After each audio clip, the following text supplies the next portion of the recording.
Welcome to study together. जैसे कि हमारा सम एप्लीकेशंस ऑफ ट्रिग्नोमेट्री का एक्सरसाइज 9.1 सॉल्व कर रहे थे, उसका नंबर 5 तक हम लोग सॉल्व कर चुके हैं। अगर पिछले वीडियो आप लोग नहीं देखे हैं जाके हमारे प्लेलिस्ट में देख लीजिएगा। आज हम लोग नंबर 6 से स्टार्ट करेंगे। नंबर 6 है a 1.5 metre tall boy is standing at some distance from a 30 meter tall building. The angle of elevation from his eyes to the top of the building increases from 30 degree to 60 degree as he walks towards the building. Find the distance he walked towards the building. यहाँ पे क्या बोला है, कोई भी एक 1.5 metre tall boy है, boy का हाइट बना दे रहा हूँ। ये 1.5 मीटर टॉल बॉय है। बॉय का हाइट मान लेते हैं ये ए है, ये पॉइंट बी है, ठीक है। नेक्स्ट बोल रहा है standing at a some distance from a 30 metre tall building. ये कितना दूरी पे है, कोई एक टॉल बिल्डिंग यहाँ पे है, ठीक है। यहाँ पे एक टॉल बिल्डिंग है। ये बिल्डिंग से ये बॉय क्या है, 30 मीटर दूरी पे खड़ा है। मीन्स ये जो डिस्टेंस हुआ, ये डिस्टेंस क्या है, 30 मीटर है। समझ में आ रहा है। नेक्स्ट, ये बिल्डिंग को मैं सी डी नेमिंग कर दे रहा हूँ, ठीक है।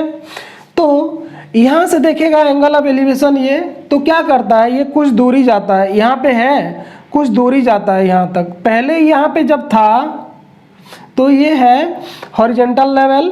हॉरिजॉन्टल लेवल के साथ ये लाइन ऑफ साइट जो एंगल बनाएगा ये होता है एंगल ऑफ एलिवेशन, ठीक है। तो पहले एंगल ऑफ एलिवेशन क्या था, 30 डिग्री था। जब यहाँ पे था वो बॉय, तो यहाँ पे एंगल ऑफ एलिवेशन क्या था, 30 डिग्री। समझ में आ रहा है। वो क्या किया, कुछ दूरी गया, मान लेते हैं यहाँ तक वो गया, ठीक है। तो अभी यहाँ ये जगह पे वो बॉय है, ये जो हाइट ऑफ बॉय है ये जगह पे है अभी, और इतना दूरी जाने के वजह से अभी ये पॉइंट से एंगल ऑफ एलिवेशन क्या हो गया, 60 डिग्री हो गया। ये क्या हो गया, 60 डिग्री हो गया। समझ में आ रहा है, ठीक है। तो हमें फाइंड करना है वो कितना दूर वॉक किया, बिल्डिंग के तरफ कितना दूर वो गया। ये अगर मैं ये पॉइंट को मैं अगर A B C D E ले लेता हूँ, ठीक है, ये पॉइंट को ई मान लेता हूँ और ये पॉइंट को एफ मान लेता हूँ। तो हमें बोला है कि बी का डिस्टेंस फाइंड करने के लिए क्या बोला है, find the distance he walk towards the building. ये बिल्डिंग यहाँ पे है और उस तरफ ये कितना डिस्टेंस गया, इतना डिस्टेंस गया जो कि बी है। मतलब हम लोग अगर ए एफ का वैल्यू निकालेंगे तो बी निकल जाएगा, क्योंकि here A F is equal to B है। समझ में आ रहा है। देखो कैसे करेंगे। Here A F is equal to B E, और क्या मिला, यहां पे क्या मिलेगा, इसको मैं अगर के ले लेता हूं, K F is equal to E D, K F is equal to E D, and A B is equal to E F is equal to K D. ये समझ में आपको ए बी, ये ए बी है, A B is equal to E F is equal to K D, क्योंकि ये एक rectangle बनेगा तो दिस इक्वल टू दिस होगा and this equal to this होगा, और यहाँ पे ए के इज इक्वल टू क्या होगा, बी डी होगा। तो उस हिसाब से मैं A F is equal to B E लिखा और F K is equal to E D लिखा। समझ में आ रहा है ये। Now in triangle C F के ट्रायंगल में क्या मिलेगा, देखो ये क्या है, के डी इज इक्वल टू मैं लिख दे रहा हूं 1.5, ठीक है। तो सी एफ के ट्रायंगल में tan 60 degree is equal to C K by F के। ये समझ में आया। यहां से दिस इंप्लाइज tan 60 का वैल्यू क्या होता है, आप लोगों को पता है, √3 is equal to C K by F के। तो ये लाइन से मैं निकाल सकता हूं क्या, this implies C K is equal to F के √3। समझ में आया। नाउ इन ट्रायंगल, तो ये रिलेशन हमें मिला, यहां तक समझ में आ रहा है। मैं इसको रब कर रहा हूं, इसको मैं रब कर रहा हूं। क्या मिला हमको? ck is equal to F K root 3, ये ट्रायंगल से। कौन सा ट्रायंगल से? सी एफ के ट्रायंगल से, ठीक है। नाउ इन ट्रायंगल अभी हम देखेंगे सी ए के ट्रायंगल में। सी ए के ट्रायंगल में क्या होगा? tan 30 degree is equal to C K by ए के। समझ में आ रहा है? दिस इंप्लाइज tan 30 का वैल्यू क्या होता है? 1/√3, आप लोगों को पता है, जो कि क्या है? सी के बाय ए के। ए के इज इक्वल टू क्या होगा? बी डी होगा, हम लोग लिखे थे, तो मैं ए के जगह पे बी डी का वैल्यू पुट कर रहा हूं, जो कि क्या होगा? 30। This implies C K is equal to 30/√3। This implies C K is equal to क्या हो गया? इसको रैशनलाइज करेंगे, ऊपर मल्टीप्लाई करेंगे √3, नीचे मल्टीप्लाई करेंगे √3, तो क्या होगा? देखो, √3 divided by √3 into √3 is equal to क्या हो गया? 3 tan जा, क्योंकि √3 इंटू √3 3 होता है, जो कि क्या हो गया? tan√3। तो हमें मिल गया क्या? ck का लेंथ मिल गया tan√3। समझ में आ रहा है? नेक्स्ट लिखो यहाँ पे ck इज इक्वल टू, लिख दे रहा हूँ tan√3। समझ में आ रहा है ये? दिस इंप्लाइज अगर ck का वैल्यू पता चल गया तो हम लोग क्या करेंगे? AF का वैल्यू निकाल सकते हैं। कैसे निकालेंगे? क्योंकि AK का वैल्यू अगर 30 है और यहाँ पे ck का वैल्यू, सॉरी, हमें क्या मिला है? ck मिल चुका है tan√3, तो ck मिला है tan√3, तो हम लोग FK निकाल सकते हैं। कैसे निकालेंगे? Now ck is equal to क्या है? दिस इंप्लाइज ck के जगह पे मैं लिख सकता हूं FK√3 is equal to FK√3 is equal to क्या हो गया? tan√3। क्यों? क्योंकि ck इज इक्वल टू क्या है? FK√3। यहाँ पे इज इक्वल टू FK√3 लिख दे रहा हूं। समझ में आ रहा है? ck is equal to tan√3 which is equal to FK√3 because ck is equal to FK√3। समझ में आ रहा है? This implies FK is equal to √3 cancel हो जाएगा बोथ साइड, 10। FK का वैल्यू क्या आ गया? 10।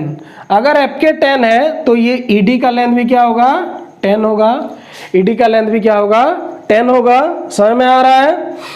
Now BD is equal to, sorry, BE is equal to कितना डिस्टेंस गया? वो कहां तक? बिल्डिंग के टूवर्ड्स में, ठीक है।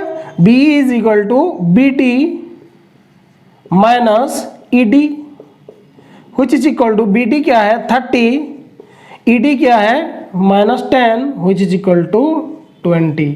तो वो क्या किया? 20 मीटर बिल्डिंग के टूवर्ड्स गया। यहाँ पे BE इज इक्वल टू 20 है। ये था आपका number 6।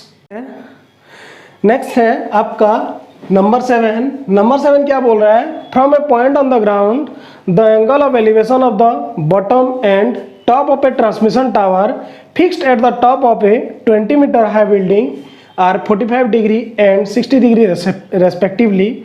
Find the height of the tower. यहाँ पे क्या दिया है?